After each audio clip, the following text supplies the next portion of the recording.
Hi students, in last episode we have seen three types of systems depending upon exchange of matter and energy between system and surrounding. We shall see now two more additional types depending upon number of phases involved. So type number 4, homogeneous system. What is homogeneous system? It is such a system which is uniform throughout, throughout uniform एक जैसी होगी. It consists of only one phase. यहाँ आपको सिर्फ एक ही phase मिलेगी. And in case of homogeneous system, it has same chemical composition and properties throughout. ये homogeneous system जो होती है, इसमें properties और composition throughout the system एक जैसा रहेगा, similar रहेगा. For example, true solution. आप कोई भी solution ले लो, true solution. For example, sugar dissolved in water. With the help of naked eyes, we cannot notice presence of sugar in the solution. हमें पता नहीं चलेगा कि इसमें शुगर है, सिर्फ देखने से. तो टेस्ट करना होगा. थ्रूआउट एक जैसी दिखाई देगी, यानी it has only one phase throughout. इसका केमिकल कंपोजिशन यानी क्वांटिटीज ऑफ शुगर, वाटर कहीं भी थ्रूआउट द सिस्टम सेम रहेगा and properties are also same.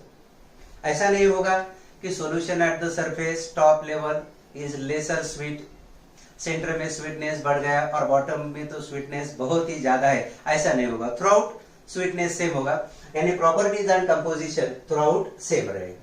कोई भी true solution, mixture of gases, miscible liquids taken together, they form homogeneous type of systems. Fifth type, it is heterogeneous system. Hetero, dissimilar, पता है हमें. It is that type of system which is not uniform throughout. एक कौन सी system होती है? Which is not uniform throughout and it consists of two or more phases in it. ये throughout uniform एक जैसी नहीं दिखेगी या नहीं होती और इसमें दो या दो से ज्यादा फेजेस आपको दिखाई देंगे. For example, mixture of sugar and salt या mixture of any two immiscible liquid such as oil taken in water. Oil water composition हम देखेंगे तो क्लियर कट आपको अपर साइड में अपर लेयर ऑयल का और लोअर लेयर वाटर का मिलेगा. या होमोजेनिटी, यूनिफॉर्मेलिटी नहीं होगी. Okay, now types of measurable properties of system और properties of system. We know pressure, temperature, mass, volume, surface area, etc. These are measurable properties of system. They can be measured. These measurable properties of system, they are broadly divided into two types. First one, extensive properties. What is first type? Extensive properties. What are extensive properties? These are those properties whose value depend upon the quantity of matter present in the system. What is extensive property? It is that type of property whose value depends upon quantity or amount of matter present in the system. For example, volume, surface area, mass, etc. All these are dependent of quantity. Quantity कितनी हमने ली है system में, उस पर depend करेगी. So they are called as extensive properties. Extensive properties, they are always additive. Extensive properties कैसी होती है? एडिटिव. और ये नीट जेईई में रॉन्ग राइट स्टेटमेंट में इस पे क्वेश्चन भी होता है, वो एडिटिव होती है. कैसे देखेंगे अब. Second type, intensive properties. Intensive properties are those properties which are independent of quantity और amount of matter present in the system. What are intensive properties? These are those properties whose values, they are independent of amount of matter present in the system. System में how much amount we have taken, system में matter की quantity क्या है, इस पे ये नहीं depend करेगी. These properties they depend upon nature of the matter present in the system. किस पे depend करेगी? Nature of matter. कौन से टाइप का मैटर हमने सिस्टम में लिया है उस पे ये डिपेंड करेगी. अगर इसके कुछ एग्जांपल देखेंगे तो density, pressure, temperature, melting point, boiling point, refractive index, dielectric constant, ये जो भी प्रॉपर्टीज होती है ये अमाउंट ऑफ मैटर पे डिपेंड नहीं करती, नेचर ऑफ मैटर पे डिपेंड करेगी. और एक बहुत इंपॉर्टेंट पॉइंट हमें ध्यान में रखना है, ratio of two extensive properties, it is always equal to an intensive property. क्या? Ratio of two extensive properties is always an intensive property. कोई भी दो extensive properties का अगर हम रेशियो लेते हैं तो हमेशा इंटेंसिव प्रॉपर्टी रहेगी. कैसे? एग्जांपल्स के साथ हम एक्सप्लेन करेंगे. एक्सटेंसिव प्रॉपर्टी में अभी हमने देखा मास, volume, these are extensive properties because they depend upon quantity of matter present in the system. समझो हमने एक system water as a system ली है, तो कितनी क्वांटिटी हम लेंगे उस पे उसका मास वॉल्यूम डिपेंड करेगा. जितनी ज्यादा क्वांटिटी लेंगे मास और वॉल्यूम ज्यादा रहेगा. But density, melting point, boiling point, these are intensive property. They do not depend upon quantity of matter in the system. For example, water में डेंसिटी ऑफ वाटर अगर हम देखते हैं, डेंसिटी ऑफ वाटर हमें पता है density D is nothing but mass by volume, और mass by volume it is ratio of two extensive property. यहाँ mass एक्सटेंसिव है, वॉल्यूम एक्सटेंसिव है. देखो बेटा, mass volume quantity of matter पे डिपेंड करेंगे, लेकिन दोनों का रेशियो डेंसिटी ये हमेशा फिक्स रहेगी. तो जो हमने एक स्टेटमेंट किया था कि ratio of two extensive properties is always intensive property. तो मास वॉल्यूम एक्सटेंसिव है, दे depend upon quantity, but density it is intensive. समझो हमने 1 लीटर वाटर ले लिया तो उसका मास 1 किलोग्राम होगा, मास बाय वॉल्यूम 1 kg पर dm क्यूब रेशियो आएगा, लेकिन डेंसिटी 1 फिक्स रहेगी. अगर हम 10 लीटर वाटर लेंगे तो मास 10 kg हो जाएगा and density again that will remain same, that is 1 kilogram पर dm क्यूब. और एक्सटेंसिव प्रॉपर्टीज हमने देखा, they are additive, intensive properties are not additive. अब extensive, intensive, additive. Consider we have taken some amount of gas in a container having total volume V and its temperature is T. क्या किया हमने? एक container में gas लिया है जिसका total volume V है एंड टेम्परेचर T है. Now, if we divide this system into two equal compartments, अब क्या होगा बेटा? Volume in one compartment suppose it becomes V by 2, दूसरे कंपार्टमेंट में वॉल्यूम कितना बन जाएगा? V by 2. इक्वल हाफ में डिवाइड किया है तो volume is additive. V by 2 plus V by 2 will be equal to V, but you will find temperature it will remain same throughout. System को अगर हमने डिवाइड किया two equal half में तो वॉल्यूम आधा हो जाएगा, उसका मास आधा हो जाएगा, एरिया, सरफेस एरिया उसका आधा हो जाएगा, but temperature will not become half. यानी temperature is independent of quantity or amount taken in a system. So in this way, those properties of system whose value depend upon quantity of matter present in the system, they are extensive properties, and those properties whose values they are independent of quantity of matter, they are intensive properties. Or select the odd man out, या which of the following is extensive property. इस तरह का MCQ बिल्कुल हमें NEET JEE type of exam में होता है. Okay, so these are properties. Then next point we shall discuss, it is state of a system. What is mean by state of a system? देखो बेटा, if we have to describe a system completely, और if we have to understand a system completely, we must explain that system, we must specify that system with certain fixed values of its measurable or macroscopic properties. बेटा अगर कोई system exactly हमें समझनी है तो हमें वो system with the help of measurable और macroscopic properties like pressure, temperature, volume, इसके साथ हमें वो डिस्क्राइब करनी पड़ेगी. फॉर एग्जाम्पल, अगर हम कहें system consist of a gas, what? System consist of gas. We don't get any idea about system कि सिस्टम में गैस है, कौन सा गैस है, कितनी अमाउंट है, nothing is known.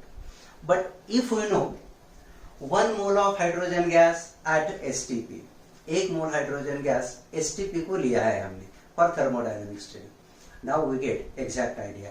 1 मोल यानी 2 ग्राम हो गए, उसमें अवोगाड्रोस नंबर ऑफ पार्टिकल्स होंगे.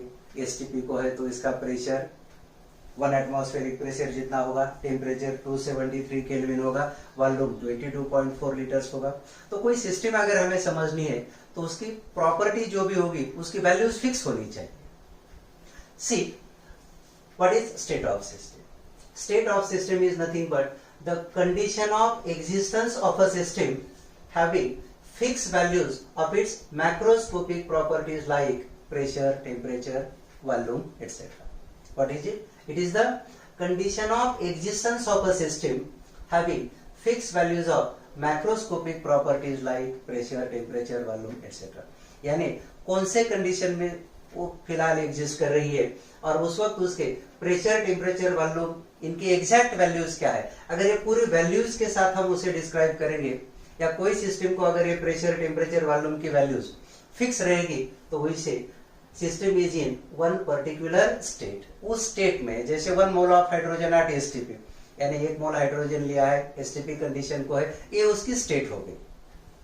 Now if we change one और more of these properties like pressure, temperature, volume, automatically system will no longer remain in the same state but it will change from one state to another state.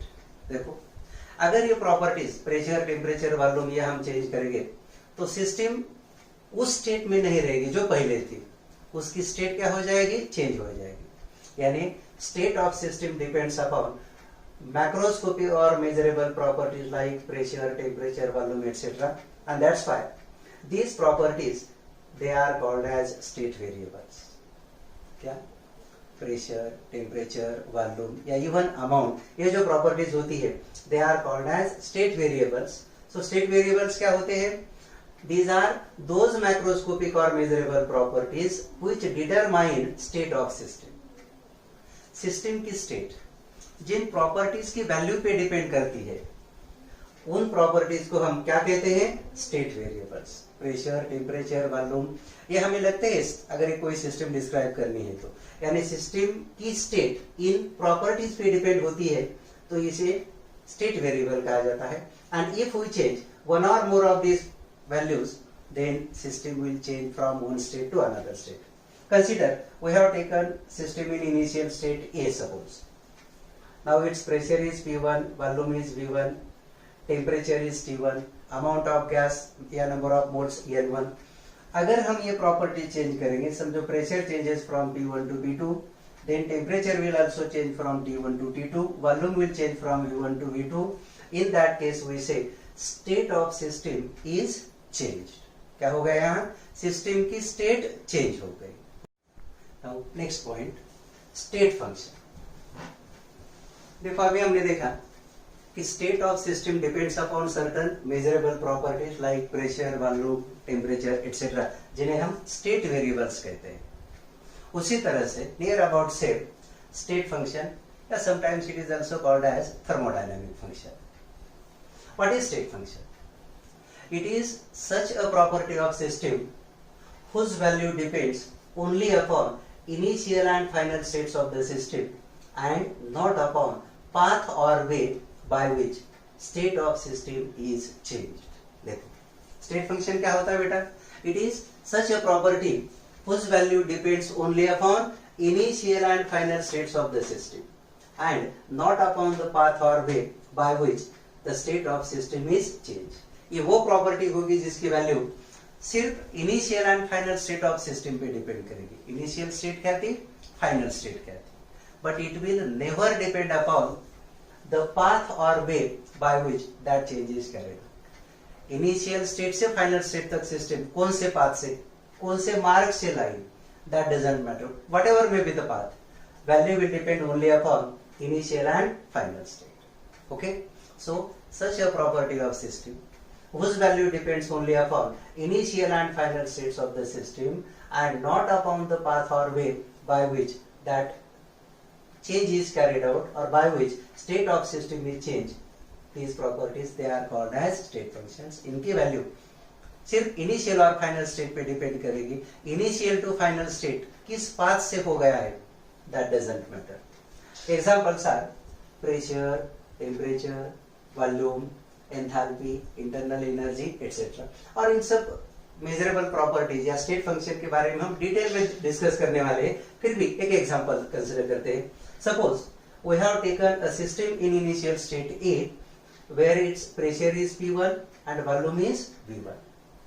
System initial state में है जहां pressure P1 है और volume V1 है. Suppose system changes from initial state A to final state B. A से B तक हमने system को चेंज कर लिया, स्टेट A से स्टेट B, जहां इसका pressure becomes P2, volume becomes V2. Now change in pressure delta P, delta stand for change in thermodynamics. Change in pressure delta P it is equal to P2 minus P1.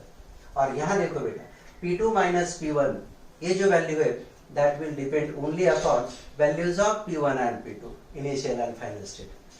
It will not depend upon path. हमने A to B path 1 से change किया है, path 2 से किया है, या path 3 या कोई और अलग कोई path से A to B गए हैं, that doesn't matter. यहाँ change in pressure की वैल्यू जो भी होगी that will be depending only upon initial and final values of pressure. Similarly, volume change. Change in volume delta V is equal to V2 minus P1, right.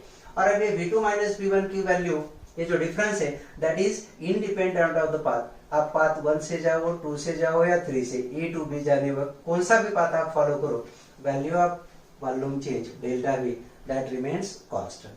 So in this way pressure, volume, these are what type of functions? They are state functions because their values they depend upon initial and final states of the system only, not upon the path or way by which that system changes. System किस path से change हो गई इस पे नहीं